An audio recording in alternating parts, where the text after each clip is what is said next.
Hello everyone.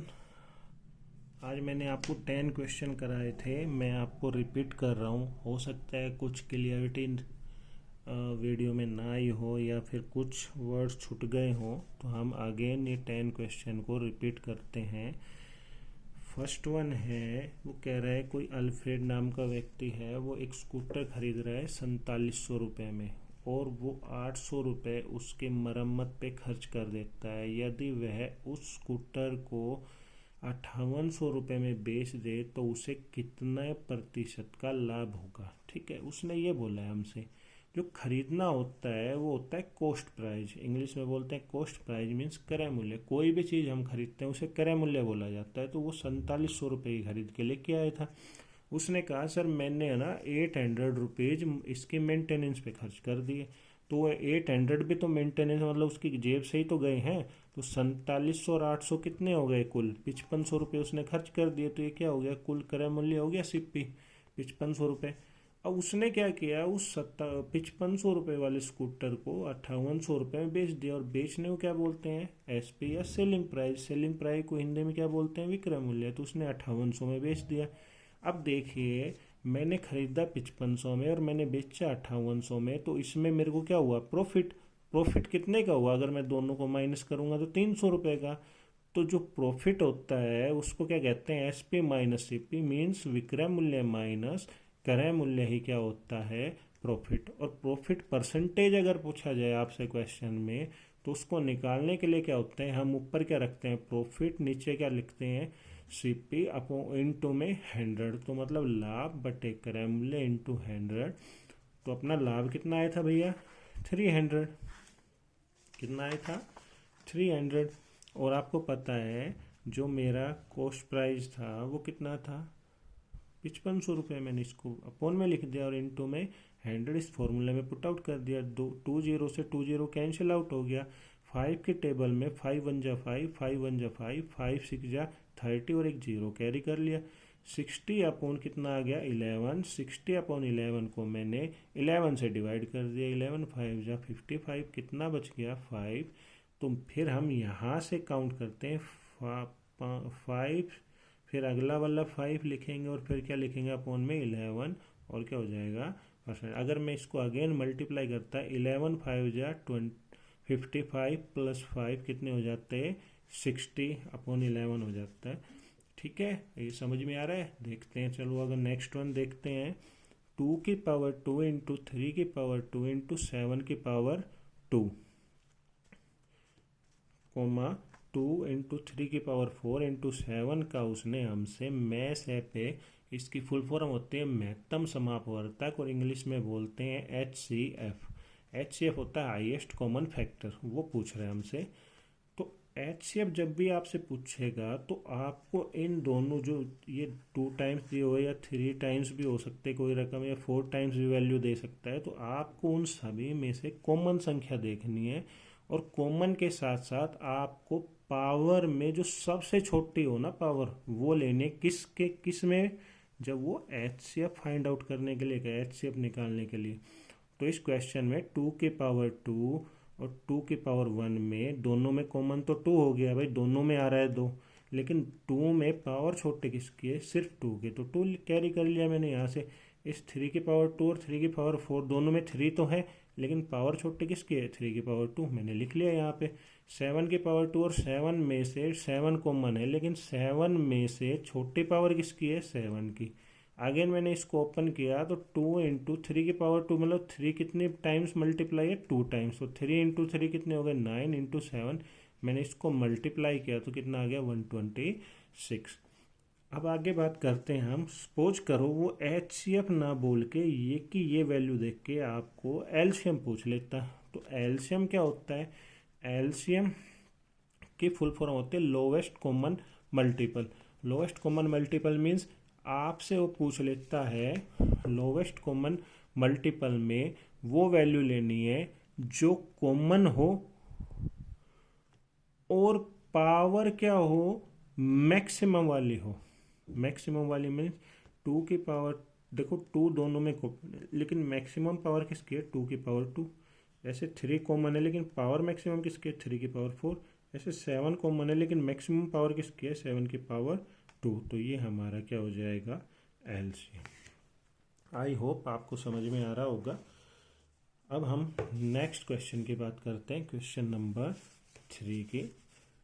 Question number 3 की बात करते हैं तो क्वेश्चन नंबर 3 में उसने बोला है हमसे कि 11 परिणामों का औसत 50 है। यदि पहले 6 परिणामों का औसत 49 है तो अंतिम 6 परिणामों का औसत 52 है, तो 6वां परिणाम क्या होगा। एक बात बताओ, मैंने कहा कि भाई एक परिवार में 5 लोग हैं और पापा ने सभी को 10-10 रुपए दे दिए 5 सदस्यों को, तो टोटल पापा के पॉकेट मनी से कितने रुपए गए, 50। मीन्स 50 कैसे गए, क्योंकि भाई 5 लोग थे और 10-10 दिया तो हमने उनको मल्टीप्लाई कर दिया। तो ऐसे ही अगर मैं 11 परिणामों का औसत, योग क्या होता है, औसत गुना संख्या, तो पापा ने ये कहा कि भाई 11 परिणामों का कुल योग वाली बात हो गई, तो यहाँ 50 तो था औसत और वैल्यू कितने लोगों में बांटे गए, 11 में, तो 550 हो गया। अब अगर मैं अगेन बात करता हूँ 6 परिणामों का औसत की, तो पहले 6 परिणामों का कुल क्या हो जाएगा, 6 तो है लेकिन 49 एवरेज है तो ये 294 हो गया। अगेन बात करते हैं, अगले 6 की बात करता हूँ तो कुल कितना हो जाएगा, 52 इंटू 6, तो ये कितना आ गया, 312। अगर मैं इन 6 और 6 को ऐड करता हूँ तो कितने हो गए टोटल, 12, और इन दोनों को ऐड करता हूँ तो कितने हो गए, 606। यहाँ पे 11 थे और ये दोनों 12 थे, 12 में से 11 माइनस करता हूँ मैं, 12 में से मैं 11 माइनस करता हूँ तो 606 में से 550 लेस करेंगे तो कितना बचेगा, 56। तो मेरा 6वां परिणाम क्या हो जाएगा, 56। नेक्स्ट देखते हैं, उसने मेरे को दे रखा है a अपॉन बी की power x minus 2 is equal to B upon A की पावर x माइनस 1 हो तो x की वैल्यू बताओ। ये देखो यहाँ पे दोनों का बेस क्या है, सेम। जब भी ऐसा क्वेश्चन आए तो यहाँ a अपॉन बी है तो इधर भी हमें a अपॉन बी ही चाहिएगा, ठीक है। तो बेस सेम बना लेते हैं, तो बेस सेम बनाने के लिए मैंने a अपॉन बी की पावर x माइनस 2 लिखा, तो ऐसे इसको उल्टा करेंगे तो a अपॉन बी हो जाएगा। भाई उल्टा ही तो करना है, ऊपर से नीचे। अब यहाँ पावर किसकी थी, प्लस की, तो मैं क्या करूँगा, उस पावर को बाहर जो सिंबल होगा वो चेंज कर देंगे। अगर यहाँ माइनस का होता तो यहाँ किसका सिंबल ले लेते, प्लस का, और अगर यहाँ प्लस का होता है तो माइनस का। अब देखिए यहाँ माइनस है, अगर ये दोनों बेस, जैसे ये कोई वैल्यू a की पावर m बराबर a की पावर n, तो नीचे के a सेम है तो ऊपर की दोनों वैल्यू सेम हो जाती है, m is equal to n हो जाती है। तो यहाँ a अपॉन बी और a अपॉन बी सेम है, तो मैंने क्या किया, ये दोनों के बेस सेम हो गए, तो नीचे के बेस सेम तो ऊपर की पावर दोनों इक्वल हो जाएंगे। तो x minus 2 is equal to minus X plus, बाहर माइनस का चिन्ह है तो अंदर के जो सिंबल होते हैं वो बदल जाते हैं। ये माइनस का है तो माइनस का x, ये माइनस का हो तो प्लस का हो जाएगा, और प्लस का है वो माइनस का। इस माइनस को उठा के मैं इक्वल से इधर लेके आऊँ तो ये माइनस की वैल्यू किसकी हो जाती है, प्लस की, और ये माइनस की इधर लेके जाएंगे तो ये किसकी हो जाएगी, प्लस की। x और x 2x, 1 और 2 3, ये 2 में नीचे लेके जाता हूँ, इसके डिवाइड में जाएगा तो x बराबर 3/2 इज इक्वल टू क्या हो जाएगा, 2 1 1 जा 2 और 0.25 जा, ठीक है। अगेन हम फोर्थ क्वेश्चन पे चलते हैं, अपने फिफ्थ क्वेश्चन पे चलते हैं।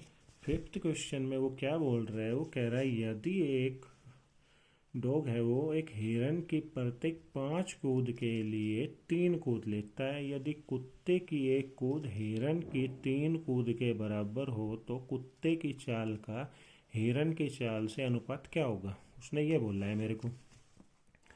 तो आप देखिए हिरन की कितनी बोली उसने कहा है एक कुत्ता हिरन की प्रत्येक 5, मतलब हिरन 5 कूद लगा रहा है और कुत्ता 3 लगा रहा है, ले लिया मैंने। आगे वो क्या कह रहा है नेक्स्ट वन में, एक कुत्ते की एक कूद, कुत्ता एक कूद रहा है, एक कूद, और हिरन कितना कूद रहा है, 3, और वो क्या है बराबर, इक्वल बोला तो मैंने इक्वल का साइन लगा दिया। अगर इधर कुत्ते के सामने जो वैल्यू होगी, जो ये कब करना है, जब ये इक्वल का सिंबल हो, तो कुत्ते के सामने वैल्यू कितनी है 3, तो मैंने 3 लिख लिया, और हिरन के सामने कितनी वैल्यू है 1, तो मैंने 1 ले लिया, तो वो क्या बन गया 3:1 बन गया। अब देखो यहाँ पे हिरन की वैल्यू कितनी थी 5, और यहाँ हिरन की वैल्यू क्या है 1, तो जो हिरन के नीचे हिरन लिखना है और कुत्ते के नीचे कुत्ता लिखना है।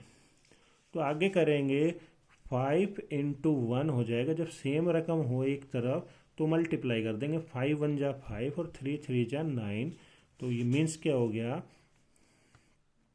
हिरन और कुत्ते की 5:9 आ गया। लेकिन उसने क्वेश्चन में हमसे कुत्ते और हिरन की पूछी थी, तो कुत्ते और हिरन की पूछी थी, तो मैंने क्या किया, इसका जो वैल्यू, जैसे कुत्ते के नीचे 9 है तो कुत्ते की वैल्यू 9 है, तो मैंने 9 इधर लिख लिया, और हिरन की वैल्यू 5 थी तो 5 इधर लिखा, 9:5। अगर वो ऐसे पूछता है हिरन अनुपात रेशियो कुत्ता पूछता, तो हिरन की वैल्यू 5 आगे लिख देते, और कुत्ते की पूछता तो 9 बाद में लिख देते। आई होप आपको समझ में आ रहा होगा।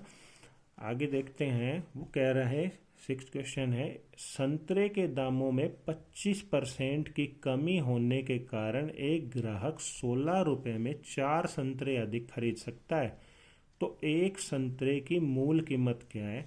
जब भी वो आपसे क्वेश्चन में मूल कीमत या नया मूल्य पूछे, तो उसका फॉर्मूला होता है कमी अपॉन 100 इंटू में रुपी अपॉन में मात्रा, मात्रा किसमें, किलोग्राम में। अब यहाँ पे जो कमी दी हुई है ये कितनी दी हुई है 25, तो मैंने क्या लिखा 25 अपॉन 100, रुपीज में कितने दिए हुए हैं 16, तो मैंने 16 से मल्टीप्लाई कर दिया, और मात्रा में किलोग्राम में अगर पॉसिबल हो यहाँ पे किलोग्राम बोले तो किलोग्राम, अगर वैसे क्वांटिटी दी हुई है 1 2 3 4 कुछ भी तो वो रख लेंगे। अगेन हम बात करते हैं 25 की टेबल में 4 टाइम्स पे क्या आता है 100, और 4 × 4 कितने होते हैं 16, से 16 कैंसिल आउट हो गया, तो बचा क्या 1 रुपीज, वो हमारा क्या हो जाएगा आंसर। आई होप आपको समझ में आ रहा होगा। हम अगेन बात करते हैं हमारे क्वेश्चन नंबर 7 की। क्वेश्चन नंबर 7 में वो हमसे बोल रहे हैं 30 विद्यार्थियों की औसत आयु 9 वर्ष है, यदि उनके शिक्षक की आयु इसमें सम्मिलित की कर ली जाए तो यह औसत आयु 10 वर्ष हो जाता है, तो शिक्षक की आयु कितनी है। अभी थोड़ी देर पहले मैंने वो पापा वाला एग्जाम्पल दिया था आपको कि भाई पापा ने 10-10 रुपये 5 सदस्यों को बांट दिए, तो टोटल उनके पॉकेट मनी से कितने गए 50। तो पॉकेट मनी तो नहीं कह सकते, उनके पॉकेट से कितने गए, तो यही बात करते हैं। मैंने अभी थोड़ी देर पहले बताया था योग बराबर क्या होता है, औसत इंटू संख्या होता है। तो आपको पता है भाई 30 लोग हैं, 30 की एवरेज है 9, तो कुल कितनी हो जाएगी 30 की 30 × 9 करेंगे तो 270 हो जाएगी। अगर अगेन में अगर एक शिक्षक शामिल हो रहा है तो एक सदस्य और शामिल हुआ, तो 30 + 1 कितने हो जाएंगे 31, और 31 कितनी एवरेज है 10, तो ये कितनी हो जाएगी 310। अब देखो आप यहाँ पे टोटल कितने लोग हैं 31, और यहाँ पे कितने हैं 30, में 31 में से 30 माइनस कर देता हूँ, तो कितने बच गए, एक बचा। एक मीन्स कौन, एक्स्ट्रा कौन आया था नया, शिक्षक। तो 310 में से 270 में माइनस करूँगा तो कितने बचेंगे 40, तो 40 किसकी आयु हो जाएगी, शिक्षक की हो जाएगी, वो हमारा आंसर हो जाएगा। आई होप आपको समझ में आ रहा होगा। अगला क्वेश्चन देखते हैं, वो कह रहा है वह बड़ी से बड़ी संख्या मालूम कीजिए जो 62, 132 और 237 को विभाजित करे तो समान शेष देती है। ठीक है, समान मीन्स इक्वल की कोई भी बात होगी, इस टाइप के क्वेश्चन मैक्सिमम टाइम आते हैं, तो ध्यान से समझना। जब भी समान बोलता है तो जहां समान शेष बचे वो वैल्यू हमेशा आपस में घटानी है हमें सबसे पहले। ठीक है, और जब भी कोई वर्ड बोले क्या बड़ी से बड़ी, ये वाला वर्ड बोलेगा बड़ी से बड़ी, तो उसके लिए हमेशा HCF निकलेगा, हाईएस्ट कॉमन फैक्टर मीन्स महत्तम समापवर्तक। तो हमें इनको आपस में माइनस करना है, 132 - 62, 237 - 132 और 237 - 62, तो ये तीनों माइनस होंगे आपस में। तो ये तीनों माइनस होंगे, तो इसमें से ये माइनस होकर कितना आ गया 70, इसमें से ये माइनस होकर 105, और इसमें से ये माइनस होकर कितना आ गया 175 आ गया। अब इन्हें क्या निकालना है, अभी इनका बड़ी से बड़ी बोल रहा है तो क्या निकलेगा HCF। तो आप कोई भी इन तीन वैल्यू में से कोई दो ले लीजिए।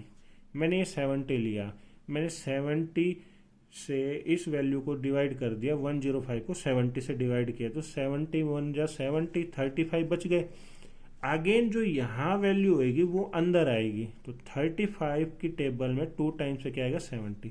देखो मेरा ये 35 आ गया, 35 टू जा कितने होते हैं 70, 35 थ्री जा मतलब 35 को 3 से गुणा करूंगा तो 105, और 35 को मैं 5 से मल्टीप्लाई करूंगा तो 175। मतलब इस 35 की टेबल में ये भी आ रहा है, ये भी आ रहा है और ये भी आ रहा है। अगर ये कोई वैल्यू यहाँ से जो आती है उससे ये तीनों डिवाइड हो रहे हैं तो ही हमारा आंसर क्या होगा 35। अन्यथा हम इसको छोड़ के कोई दूसरे वाली रकम को निकाल के फिर अगेन करना पड़ेगा। समझ रहे हो? I hope you understand. यदि देखो नेक्स्ट क्वेश्चन देखते हैं, यदि a अपॉन बी की पावर x माइनस 1 और b is equal to B upon A की पावर x माइनस 3 हो तो x की वैल्यू पूछ रहा है। तो आपको पता है a अपॉन बी की पावर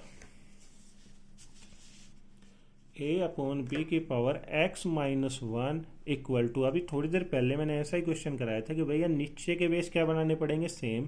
तो मैंने क्या किया, a अपॉन बी कर दिया। a अपॉन बी करने के बाद जो प्लस की वैल्यू थी वो माइनस की हो जाएगी, अभी बताया था, और यहाँ माइनस होता तो ये किसकी हो जाती प्लस की। ये दोनों बेस सेम है तो ऊपर के पावर दोनों इक्वल हो जाएंगे। तो x माइनस 1, ये बाहर माइनस का सिंबल है तो अंदर का बदल देगा, तो माइनस का x और माइनस माइनस प्लस का 3 हो गया।